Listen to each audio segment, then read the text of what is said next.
شروع اللہ کے نام سے جو بڑا مہربان نہایت رحم والا ہے۔ جو لوگ مسلمان ہیں یا یہودی یا عیسائی یا ستارہ پرست، یعنی کوئی شخص کسی قوم و مذہب کا ہو، جو خدا اور روز قیامت پر ایمان لائے گا اور عمل نیک کرے گا، تو ایسے لوگوں کو ان کے اعمال کا صلہ خدا کے ہاں ملے گا، اور قیامت کے دن ان کو نہ کسی طرح کا خوف ہوگا اور نہ وہ غمناک ہوں گے۔ اور جب ہم نے تم سے عہد کر لیا اور کوہ طور کو تم پر اٹھا کھڑا کیا اور حکم دیا کہ جو کتاب ہم نے تم کو دی ہے اس کو زور سے پکڑے رہو، اور جو اس میں لکھا ہے اسے یاد رکھو تاکہ عذاب سے محفوظ رہو، تو تم اس کے بعد عہد سے پھر گئے، اور اگر تم پر خدا کا فضل اور اس کی مہربانی نہ ہوتی تو تم خسارے میں پڑ گئے ہوتے۔ اور تم ان لوگوں کو خوب جانتے ہو جو تم میں سے ہفتے کے دن مچھلی کا شکار کرنے میں حد سے تجاوز کر گئے تھے، تو ہم نے ان سے کہا کہ ذلیل و خوار بندر ہو جاؤ،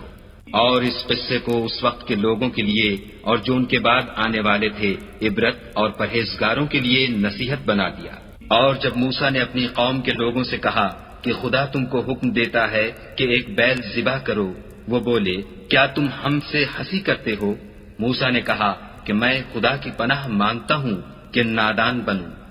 انہوں نے کہا اپنے پروردگار سے التجا کیجئے کہ وہ ہمیں یہ بتائے کہ وہ بیل کس طرح کا ہو۔ موسیٰ نے کہا پروردگار فرماتا ہے کہ وہ بیل نہ تو بوڑھا ہو اور نہ بچڑا، بلکہ ان کے درمیان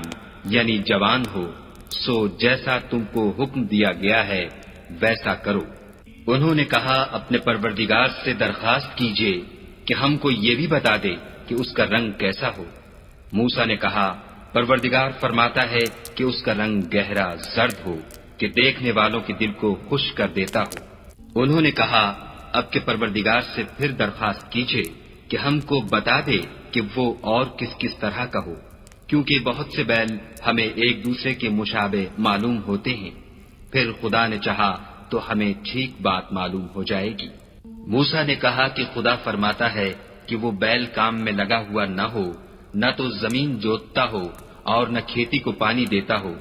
اس میں کسی طرح کا داغ نہ ہو۔ کہنے لگے اب تم نے سب باتیں درست بتا دیں، غرض بڑی مشکل سے انہوں نے اس بیل کو ذبح کیا اور وہ ایسا کرنے والے تھے نہیں۔